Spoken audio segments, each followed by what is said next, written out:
স্বামী স্বরূপানন্দ, যিনি তার ভক্তদের কাছে প্রাণের বাবামণি বলে পরিচিত, তার কয়েকটি বাণী আজ আমি তুলে ধরলাম। 1 নম্বর, তিনি বলছেন, যখন যেখানে যে অবস্থায় থাকো না কেন মনকে শাসনে রাখবেই। এই জিদ করে পথ চলো।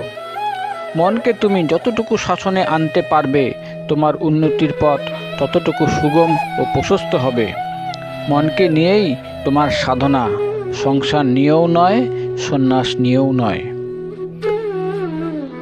2 নম্বর, তিনি বলছেন, সর্বত্র আমি বলি, দুশ্চরিত্রদের সংস্পর্শ হতে প্রত্যেকে সাবধান হও এবং সর্বপ্রথমে এই বিষয়ে সাবধান হও যেন তুমি নিজের উপরে নিজে এমন অসম্মান কিছু না করো যাতে তোমার চরিত্রে মান ও মূল্য কমে যায়।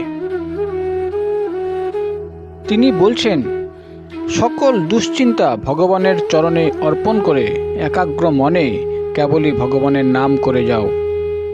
সুখ দুঃখ সম্পদ বিপদ সবই তারই দেওয়া।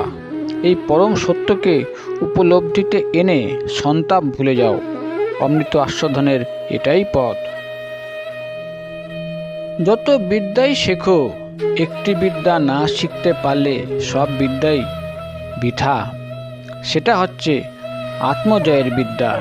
নিজের চেয়ে নিজের শত্রু নেই, নিজের চেয়ে নিজের বন্ধুও নেই। যে লালসার বশ সে নিজেই নিজের শত্রু, আবার যে লালসাকে বশে রাখতে পারে সে নিজেই নিজের বন্ধু। 5 নম্বর, জীবনের পরম লক্ষ্য ঈশ্বর দর্শন। জীবনের পরম শান্তি ঈশ্বরে আত্মসমর্পণে। পরমেশ্বরকে আত্মময় দেখে নিজেকে ব্রহ্মাণ্ডময় দর্শনই ভারতীয় জীবনের পরম পুরুষার্থ। 6 নম্বর, যার যত বীর্যক্ষয় তার তত রোগের ভয়। এবং 7 নম্বর, কুসঙ্গই ভুজঙ্গ।